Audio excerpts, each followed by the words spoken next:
And I now give the floor to the representative of the Russian Federation. Thank you, Mr. President.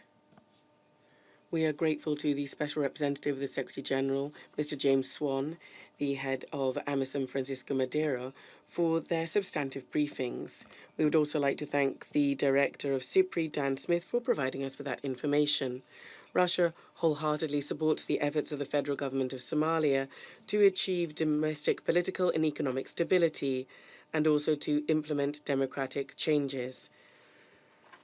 We continue to follow closely both the situation in the country and also the steps taken by the authorities to prepare for the main event of the year, the general elections. We are pleased to note that the Somalis have managed to achieve tangible results in this area. Undoubtedly, the most significant was the adoption last week of the very important electoral law. We also welcome the launch in Mogadishu at the beginning of the month of consultations to update the federal constitution. Furthermore, I would like to welcome the significant contribution made by the federal government to normalize the situation in the Horn of Africa as a whole.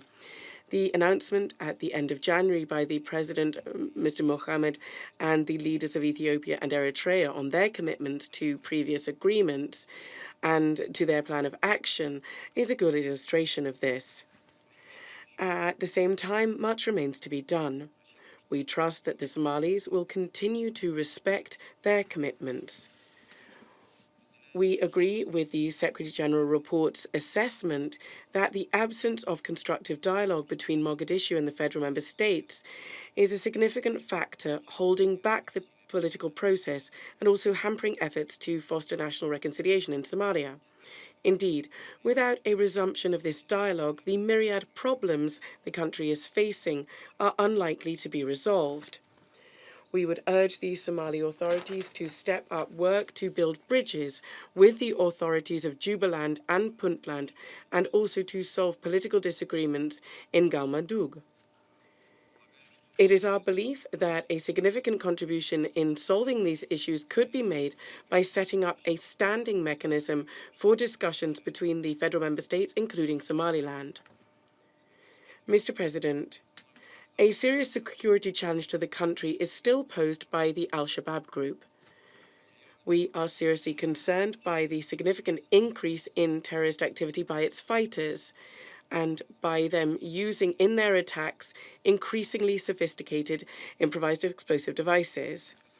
In this regard, we'd like to remind you that in August 2019, our delegation asked the UK penholders on Somalia to organise in the Council a briefing of the Director of UN Mine Action Service on the threat posed by these devices in Somalia.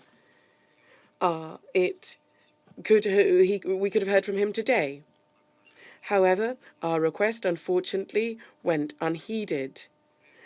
We still believe that the issue of IEDs warrants just as much attention as other aspects of the situation that were considered today. We are convinced that to curb the terrorist threat in Somalia, there is a need for effective joint work to build a unified national security architecture. Progress in this area should be decisive for transferring responsibility for security of the country to the Somalis themselves. This process should also consider the development of the situation on the ground. At the moment, we have to say that AMISOM is an extremely important player in fighting Al-Shabaab. The international community should continue to take steps to increase the operational preparedness of the African peacekeeper units and the Somali National Army. Considering the complex humanitarian situation in Somalia, Russia is continuing to provide assistance to the country and to Somali refugees in neighbouring countries. This is through targeted contributions to the relevant funds of the UN World Food Programme. We also intend to continue to train Somali civilian personnel. In conclusion, I'd like to assure you of our country's firm commitment to continue to work intensively in the Security Council to solve the crisis in Somalia whilst respecting its sovereignty and territorial integrity. Thank you. I thank the representative of the Russian Federation for his statement, and I